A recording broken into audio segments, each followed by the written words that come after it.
The prairie didn't speak much, not in the way people did. But Clara May had learned its language. The slow rustle of tall grasses, the hush of wind through the pines, the soft groan of her old wooden porch, these were the only voices that kept her company now. Her cabin sat near the base of a rocky bluff, tucked far enough from the dirt road that you'd miss it if you didn't know to look. 10 years ago, Clara had arrived with nothing but a wagon, her husband's rifle, and the ashes of her past in a small iron box. Now her days were shaped by habit. Feed the chickens, patch the roof, cook simple meals, chop wood, and listen. Always. Listen. Clara May was in her late 40s now, her hair more silver than brown, though she rarely caught a glimpse of herself. Her mirror hung behind the door, covered in a threadbare towel she never bothered to move. Vanity had no place here. Out here it was the weather, the wild, and the quiet that mattered. It hadn't always been this way. There was a time when laughter echoed off these walls when her husband Thomas lifted their boy onto his shoulders and danced around the firelight. When her little girl, Josie, picked wildflowers and braided them into Clara's hair while she cooked biscuits on the stovetop. That was before the wagon accident, before the rain-slicked ridge gave way, before the screams were swallowed by thunder, were buried under a cottonwood tree near the river bend. Clara hadn't been back there in 6 years. Instead, she stayed in her cabin. People in town knew of her but left her be. Once or twice a year, she'd ride into Langley's store for salt, coffee, and lamp oil. She'd nod politely at the clerk, speak when necessary, and leave before anyone could offer pity or ask questions. She didn't need anyone's company. Except for Dusty, her old sheepdog, whose back legs were starting to give out but who still barked like a young pup at every passing rabbit, and the chickens, 8 of them, now clucking and pecking and laying just enough eggs to keep her fed. That afternoon, Clara sat on her porch, peeling potatoes with a small, worn knife. The sun hovered low, casting golden light across the land. A hawk circled in the distance, and somewhere far off, a coyote howled. Dusty lay at her feet, snoring gently. The world felt still, predictable. And yet, deep inside her chest, Clara sometimes felt the tug of something else, a quiet ache. Not grief exactly, she'd lived with that so long it had become part of her bones. No, this was something newer, a restlessness. Like the wind whispering that a storm might be coming. She ignored it, just as she ignored the worn letters hidden in the drawer of her writing desk, letters she'd never sent, addressed to no one, written in the dead of night when the memories got too loud. Just as she ignored the faded photograph she kept wrapped in a bit of oilcloth and tucked into the corner of her bookshelf, she had made her peace with the silence. Or so she told herself. That evening, Clara lit a lamp and poured herself a mug of tea. She stood at the window, watching the prairie turn from gold to gray. Thunderheads loomed on the horizon, and the wind began to shift cooler now. With the scent of rain and earth. She reached down and scratched behind Dusty's ears. He lifted his head and wagged his tail, then stared out the window with a low whine in his throat. "What is it, boy?" She murmured. He didn't move, only stared. And then she heard it, a sound that didn't belong to the prairie, the heavy creak of a saddle, the shuffle of hooves. Someone was coming up her path. Clara stiffened. No one ever came this way. Not without a reason. She set down her mug, grabbed the rifle from the wall, and stepped silently onto the porch, eyes narrowed, heart steady. The wind kicked up dust as a tall, shadowed figure emerged from the gloom, a bundled shape in his arms. He was massive, half covered in a duster, his hat pulled low. And just before he reached her steps, the man looked up and called out, voice deep and rough, "Ma'am, can we stay one night?"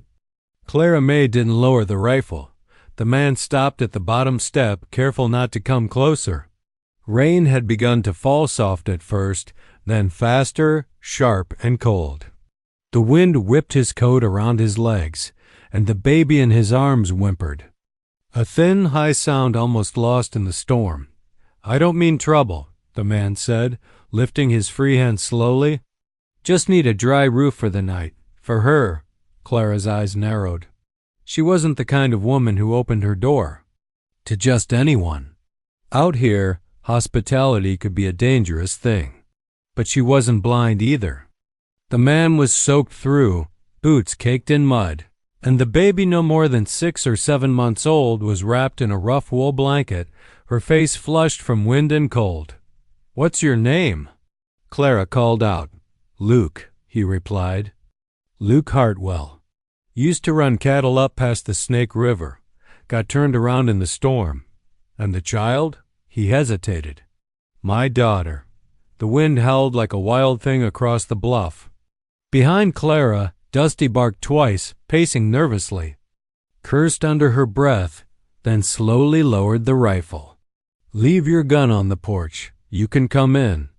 Luke hesitated, then unbuckled the holster from his hip and laid it carefully on the wooden boards. He stepped up, careful not to make sudden moves, and crossed the threshold. The cabin's warmth met him like a wall. The fireplace crackled low, casting orange light across the wood plank floor. Clara stepped back to make room, watching him closely. She motioned to the rocker by the hearth. "Sit," the girl shivering. "Thank you," Luke said softly, moving to the fire. He crouched beside it and unwrapped the baby's blanket, revealing a red-cheeked, blue-eyed child with wispy dark hair and a tear-streaked face.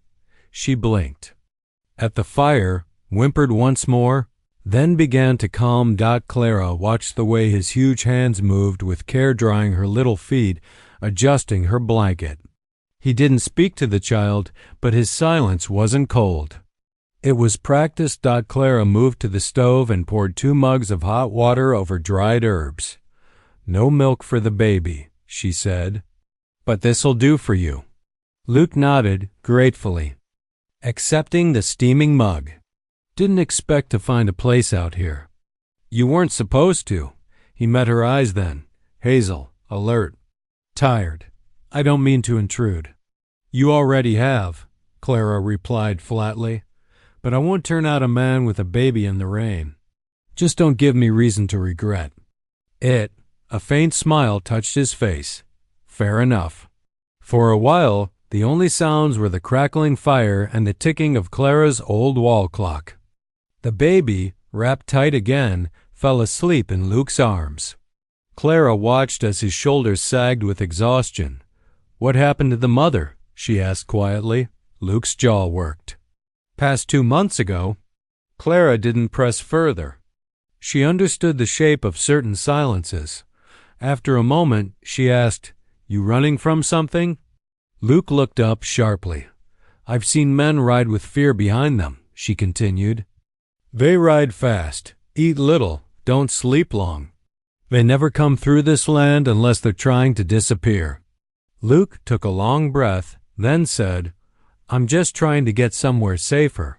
"For the child?" "For both of U.S." That answer sat in the air a while, heavy and vague. Clara didn't like it, but she didn't challenge it either. She stood and moved toward the back room. "You can sleep by the fire. The dog'll let me know if you stir." Luke nodded. "That's fair." Before she disappeared behind the curtain, Clara turned. "The baby got a name?" "Willa," Luke said, looking down at her. His voice softened. "She looks like her ma?" Clara didn't respond. She stepped into the shadows of her room and let the curtain fall. Dusty lay near the hearth, one eye open. Luke leaned his back against the wall, shifting Willa gently in his arms. The storm raged outside, thunder rolling over the hills. Inside, the baby sighed in her sleep. Warmth returned to her cheeks. And for the first time in many nights, Luke allowed himself to close his eyes. But Clara did not sleep. She sat on the edge of her bed, the rifle across her knees, listening to the storm and to the man who had brought it to her door. Morning came slowly, The storm had passed, but it left behind a thick hush, the kind that settles after something heavy. Rainwater dripped from the eaves, and mist hung low over the prairie. Clara May stood at the window, mug in hand, watching the land breathe again. The sky was pale, the ground soaked, and the world smelled of wet earth and pine dot inside the cabin.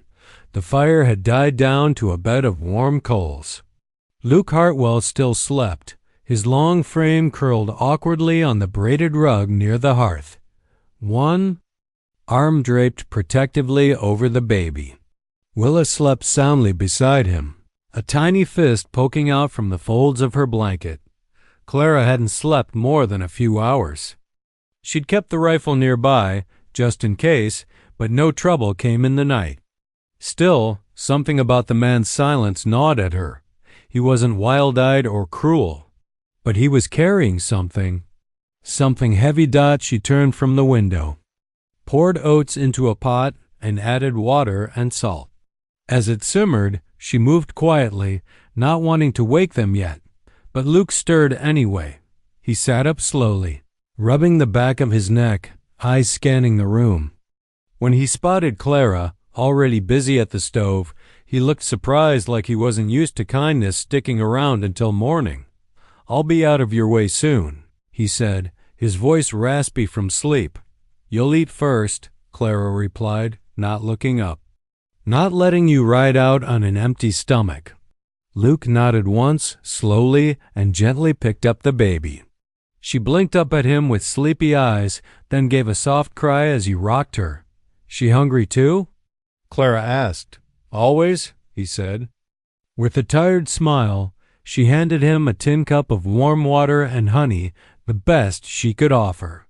He dipped his finger and let Willa suck on it as she fussed. She quieted down quickly. They ate in near silence. The only sounds were the scraping of spoons and the baby's occasional coo. Finally, Clara asked, "You still planning to head out today?" Luke looked up from his bowl. "Was planning to. But I'm not sure where." "That's a hell of a thing, traveling with a baby and no place to go." He gave a small nod. It wasn't supposed to be like this. Clara didn't respond right away. She let him sit with his words. After a pause, she asked, "What happened to her mother?" Luke stared into his bowl, jaw tense. "Ruth got sick. Fever came fast. By the time I rode to the next ranch for help, it was too late. Willa was barely a month old." Clara's fingers tightened around her spoon. She knew that kind of grief, sudden and cruel. "I buried her behind our place," he added. "Didn't make sense to stay after that. I sold what I could. Took what I had left. Been moving ever since." "Running?" Clara asked gently. He looked up at her, eyes hard now. "Protecting her." Clara didn't flinch. "From who?" "Luke." Took a long breath. "Ruth's brother. Land disputes. He thinks the baby has a claim to something he wants. Saw it I wasn't fit to raise her. Threatened me straight out. I didn't wait around to see if he meant it." Clara nodded slowly, her voice quiet. "And you think he'll come looking?" "I know he will." They sat in stillness. The baby babbled, unaware of the weight pressing down around her. Finally, Clara stood and took his empty bowl. "You can stay another night, if you need it." Luke looked at her, surprised. "Why?" She shrugged, setting the bowl in the wash basin. "Because I've lost a child too. And I know what it's like to wake up every day with nothing left." "But a reason to keep going." He didn't answer. He just held the baby closer. Outside, the mist began to lift, and the sun pushed through the clouds in weak golden streaks. The prairie stretched wide and quiet. But inside the cabin, something had shifted. Not trust, not yet, but the first fragile thread of it. And Clara May, who had lived with silence for so many years, found herself wondering what it might be. Like to hear laughter again. The second night should have been easier, but it wasn't. The air had turned colder by dusk, the kind of chill that settled into the bones. Clara stoked the fire higher than usual and handed Luke a folded quilt. He took it with a grateful nod, laid Willa down in a crate padded with blankets near the hearth, and sat cross-legged beside her like a watchman. Clara hadn't asked more questions. She could tell from the way he moved, careful, tense, that answers weren't coming easy. The man was always listening, always watching the windows. His guard wasn't down. It just wasn't loud. By the time the sky darkened, Clara was at the table polishing her old lantern. Dusty, her dog, was curled at the door, snoring gently. The baby was asleep, cheeks pink from the heat of the fire. Then she heard it, just barely, the creak of wood. Not inside. Outside. Clara froze mid-motion. Luke looked up too. His hand moved toward the knife he kept tucked in his boot. The two of them exchanged a glance. They both knew the sound didn't come from wind. Clara stood slowly and walked to the window. Nothing but darkness and trees. Could be an animal, she said quietly, though she didn't believe it. Luke was already on his feet, moving toward the door. He picked up his gun from where it had rested, unloaded, under his coat. Clara didn't stop him. She picked up her rifle. Dusty was awake now, ears pricked, eyes fixed on the shadows beyond the porch. Clara lifted the curtain again and scanned the yard. The co-op was still. The fence line undisturbed. But her gut said otherwise. Luke opened the door slowly. The cold air swept in, carrying silence with it.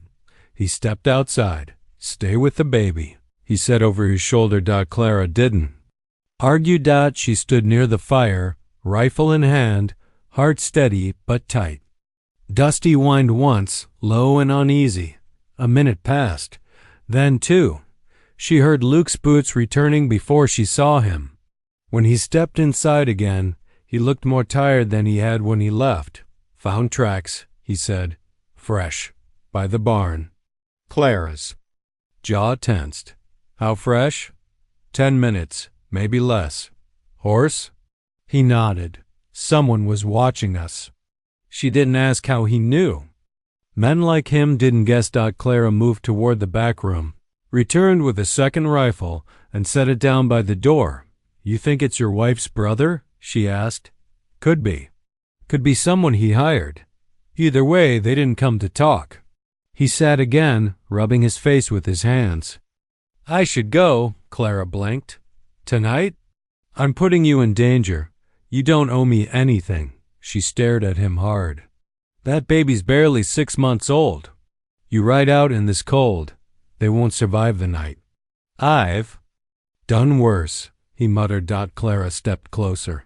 Then stop acting like you're alone. You're not the only one who's buried someone. Luke looked up at her. Her eyes didn't flinch. She meant every word. We don't run from shadows, she said. Not on my land. He was quiet for a moment, then nodded once. All right. Clara nodded too, satisfied. You take the first. Watch, she said. I'll take the second. They made a plan. If anyone came again, they'd both be ready. Willa slept through it all. Peaceful in the FIRELIGHT. Clara sat back in her chair, listening to the wind. Luke moved to the window, rifle in hand, his shadow cast long against the wall. The quiet between them wasn't heavy this time. It was something else. A sense of shared ground. Out beyond the fence line, in the dark hollows between trees, someone had come, and someone might return. But Clara May, who had lived with ghosts for years, didn't feel afraid. For the first time in a long while, she had someone worth standing guard for. The fire had burned down low by the time Clara's turn to watch came. She woke without needing to be called. Luke had sat near the window for hours, eyes never leaving the tree line. He handed her the rifle with a quiet nod before moving to the hearth where Willa slept in her crate. She didn't stir once, he whispered, covering her with an extra blanket. You get any sleep? Clara shrugged. Enough. Luke laid himself down on the floor again, not far from the baby. Clara could see the exhaustion in his face lines carved deep from years of worry, the hollowed look of a man who had been carrying too much for too long. He was asleep in minutes. Clara sat in her rocker by the front window, rifle laid across her lap. Dusty was curled beside her, head resting on his paws, but his ears twitched at every sound. Outside, the wind had stilled, but something about the night didn't sit right. The kind of quiet that was too quiet. Clara had known it before, back when Thomas and the children were still alive. It always came before bad news. The moon hung high over the prairie, casting silver light through the trees. The shadows outside moved with the rhythm of the branches, but Clara's eyes stayed sharp. She didn't let her thoughts wander, didn't let memory carry her away. She knew better than to let down her guard. An hour passed. Maybe more. Then a sound. Not outside. Inside. A cry. It wasn't her usual cry. This one had a sharp edge. Frightened. Urgent. Clara stood quickly. Luke bolted up before she could even move. "What is it?" he whispered. Clara motioned toward the baby. Willa was thrashing, not awake but not resting either, her little arms flailing as her cry rose into a wail. Luke scooped her up, held her tight against his chest. "Baby girl, I got you." She didn't calm. Dusty stood, stiff-legged, and let out a low, warning growl. His gaze turned to the door. Clara snapped around, rifle raised. She heard it, then a shuffle, just beyond. The porch. The unmistakable sound of boots on dirt. Luke passed Willa to Clara without a word, his hand already going to the revolver tucked in his belt. Clara held the baby close, heart pounding. Willa's sobs slowed as she curled against Clara's chest, seeking warmth, safety, something familiar. Luke moved to the door and pressed his back against the wall beside it, peering through a crack between the planks. He turned to Clara, voice barely audible. "Two of them." "Maybe more. Waiting." Clara hissed a breath. "You sure?" Luke nodded. "One of them's got a lantern. They're not trying to stay hidden." She handed him the rifle and stepped to the corner where she kept the extra shells. "They come to the door. You hold fire. They try the handle, then you shoot." Luke didn't argue. Willa had quieted now, resting against Clara's shoulder, her breath warm against her neck. There was a soft creak of the porch board. Another dot, and then a knock. Not loud, but deliberate. Clara raised her voice. "This is private land. You're not welcome." A pause. Then a deep, unfamiliar voice spoke. "We're just looking for someone." "Man traveling with a baby. Might have passed through here." Luke's jaw clenched. Clara could feel the heat of his tension. She called again. "Ain't seen no one." The man outside chuckled. "You sure about that?" "Tracks lead straight to your cabin. We can come in and check real polite or not so polite." Luke's grip tightened on the rifle. Clara looked down at the baby. Her cheeks were pink, eyes fluttering shut again. She whispered, "You ready for this?" Luke nodded once. "Let them try." Another.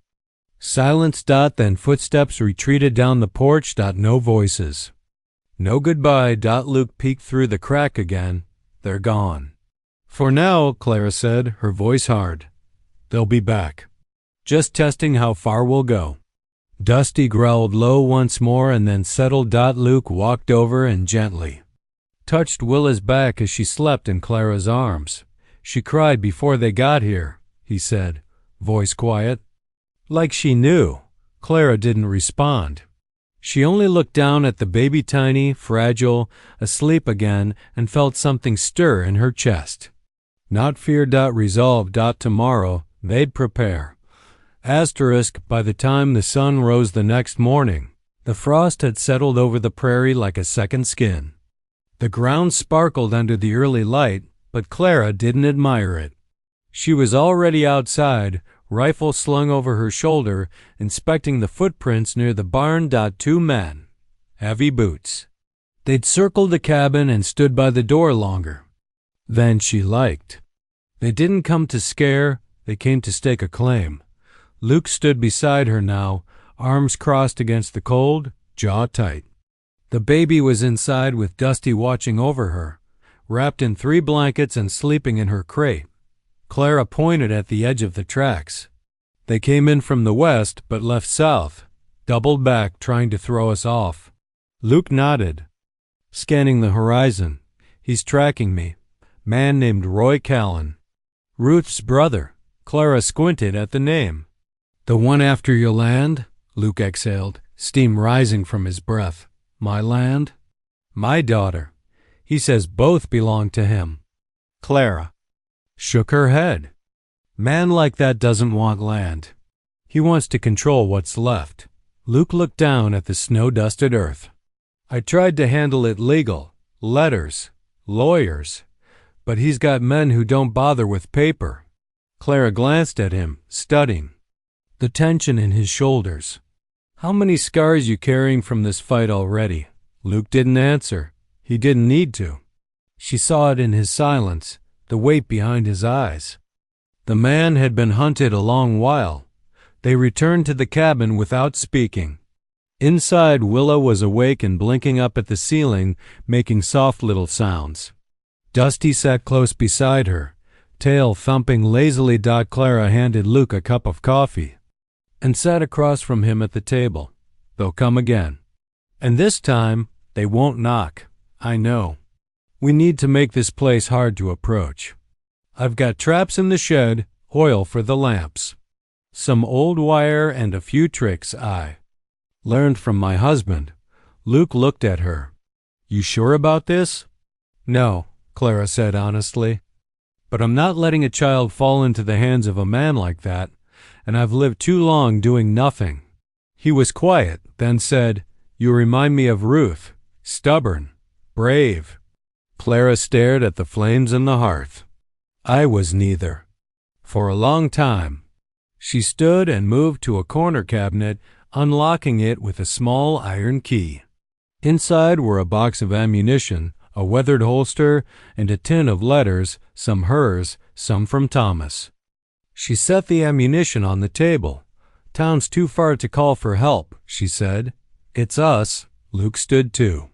Then we hold the line. They spent the rest of the day preparing. Clara showed him how to string wire across the back path, how to rig the barn doors to creak if opened. They laid a few traps in the brush near the creek, covered in pine needles. Luke reinforced the door with a plank of hickory from the woodpile. Clara loaded both rifles and stashed them in reachable places. The revolver stayed on Luke's hip now. By the time dusk came, the cabin didn't feel like a quiet prairie home anymore. It felt like a stand. Luke sat near the fire, holding Willa close. She gripped his finger with her tiny hand, eyes half closed. She always does this before she sleeps, he said, almost smiling. Holds on like she's scared I'll disappear. Clara sat across from him, cleaning the barrel of her rifle. Maybe she just knows you're the only thing that hasn't left. Luke didn't answer, but the quiet between them wasn't empty. Outside. The sun dipped low. The prairie turned gold, then gray, then black. And somewhere out in that black, Clara knew men were planning their next move. But so were they. And she wasn't. The same woman who had hidden from the world for 10 years. Not anymore. The night was too quiet. Even the wind held its breath. Clara May lay wide awake on her cot, boots still on, rifle beside her, eyes fixed on the faint shadows dancing across the ceiling. Luke hadn't slept either. He sat in the rocking chair near the door, one hand on Willa's crate, the other wrapped tight around the revolver in his lap. Dusty lay near the fireplace, ears perked and tail stiff. He hadn't moved in over an hour. It was just before dawn when the dog growled low and deep. Clara sat up. Luke was already on his feet. They didn't speak. They didn't need to. Clara moved to the window and lifted the edge of the curtain. In the distance, at the edge of the pines, she saw them, 3 riders, just silhouettes against the purple morning haze, moving slow and deliberate, not hiding, not hurrying. They're here. she said softly. Luke crossed the room and kissed Willa's forehead, then tucked her tighter into the blankets. "You keep her safe," he said. "We both do," Clara replied. She took position by the left window, rifle steady on the sill. Luke went to the right, where he had a clear line of sight down the narrow trail between the trees. The riders stopped about 30 yards from the porch. One man stepped down. His voice called out into the gray light, "Luke, I know you're in." "There." Luke tensed but didn't respond. "You've had your time to run," the voice continued, "but the girl don't belong to you. You're just a hired hand who married above your station." Ruth never should have left the family. Clara's jaw clenched. She recognized the voice. It was that smug, entitled tone she'd heard too many times in her younger days. Men who believed the world belonged to them. "I got papers." The man shouted, "The courts'll say the same thing once we drag you back." Luke finally stepped to the doorway and called back, "You're not dragging anyone anywhere. Turn around and leave." The man laughed. "You've forgotten who I am." "Luke, I don't take orders from bastards who married in." Clara didn't hesitate. She fired one clean shot, not at a man, but at the dirt inches from the leader's boots. It exploded in a puff of dust and gravel. "I don't miss twice," she said calmly, loud enough for them all to hear. The man cursed and stumbled back. "Don't make this worse," he yelled. "You're harboring a fugitive and a stolen child." "No," Clara said, lowering the rifle just enough to aim again. "I'm sheltering a father and his daughter. You come one step closer, and I'll bury you where you stand." For a moment, nothing moved. The prairie held its breath. Then one of the other men raised his weapon. Clara shot first. The crack of the rifle echoed across the hills. The man screamed and dropped his gun, falling back off his horse. The others dove for cover. Luke fired next, his shot striking one of the fence posts with a sharp thwack, warning them off from trying to rush the house. Gunfire erupted wild, desperate. A bullet smashed through a window, splintering the frame near Clara's head. Another struck the porch beam. Dusty barked and bolted toward the baby. Growling. Clara reloaded fast, heart pounding but hands steady. She fired again. Then again. One rider took off, galloping hard back toward the trees. The second followed him a moment later, dragging the wounded man by his coat. Only one remained, the man who had spoken. He stood alone now, weapon half raised, staring toward the cabin like he couldn't quite believe what had happened. Clara stepped out onto the porch, rifle in hand. He hesitated. "You'll die out here," she warned, "and no one's coming to mourn you." He dropped the rifle and turned. A moment later, he was gone, swallowed by the trees. The wind returned. The sun rose, and the prairie was quiet again. Luke stepped outside, sweat on his brow, smoke still curling from the barrel of his revolver. He looked at Clara, breathless. "You all right?" She nodded. "Fine." They stood in silence, side by side. Inside, Willa cried softly, hungry, scared, alive. Clara turned toward the door. "I'll get her."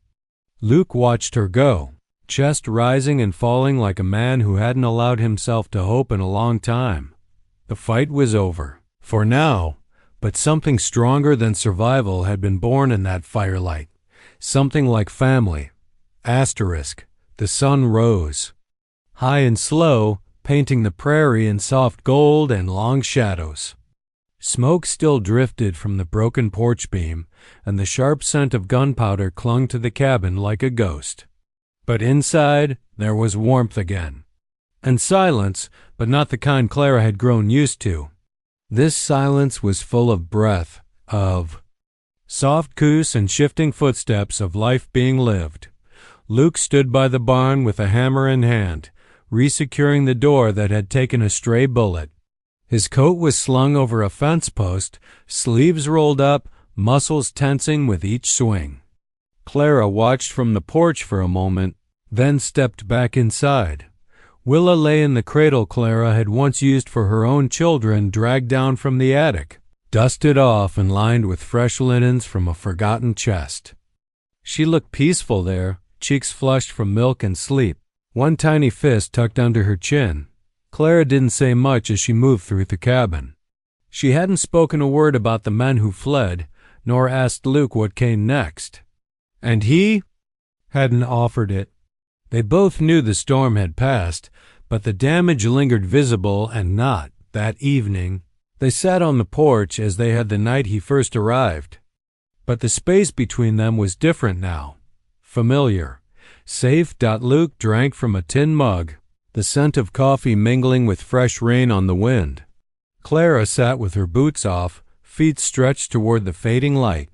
She slept most of the day, Clara said softly, nodding toward the cabin. Didn't even stir when Dusty barked at the fence. Luke smiled, worn but real. She's never slept like that before. Clara looked out at the horizon. She knows she's safe now. They sat quietly a while longer, listening to the pia. Cicadas hum and the breeze whisper through the grass. Finally, Luke spoke. I've been thinking we should leave tomorrow. Get farther west. Maybe Oregon territory. Start fresh. Clara nodded once, but her eyes didn't leave the hills.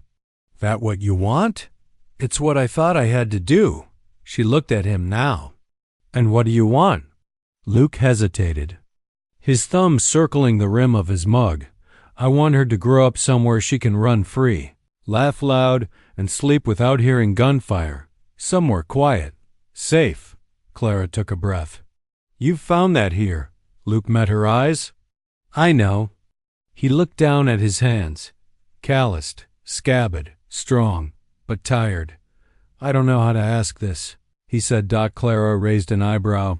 He chuckled, just barely. I'm not good with words. Never have been. Ruth used to say I could wrestle. A bull, but couldn't speak a full sentence about how I felt. Clara smiled faintly. Try anyway. Luke set his mug down and looked straight at her. This place, you. You didn't have to let me in. You didn't have to protect us. But you did. You gave my girl a chance. Clara's gaze softened, her hands folded in her lap. Luke took a slow breath. Would it be all right if we stayed longer? Not just one night. Not just until the danger passes, but longer. Maybe we could help with the land, raise her here. The wind tugged at Clara's gray-streaked hair. She didn't speak right away. Instead, she stood, stretched her legs, and stepped off the porch. She walked out into the field, letting her fingers graze the tall grass. Luke watched her, his heart thudding in his chest. She turned after a moment, her face unreadable. I built this place for a family I lost, she said. For 10 years, I thought it was too late to start again. She paused, voice steady but thick. But now I think maybe I was just waiting. Luke stood, unsure. Clara walked back toward him, her eyes never leaving his. You and Willa, you don't have to go. Not unless you want to. The cabin's big enough, the land's still good. And it's time this place held laughter again. Luke blinked once, then nodded slowly, as if letting himself believe it. Clara turned toward the cabin. Tomorrow we fix the fence, then the roof. He smiled. Yes, ma'am. Inside, Willa stirred and let out a soft cry. Luke moved to go. To her, but Clara was already at the door. I've got her, she said. You go finish patching the barn. We're gonna need it come winter. The door creaked open, then shut behind her. And for the first time in years, Clara May didn't feel alone.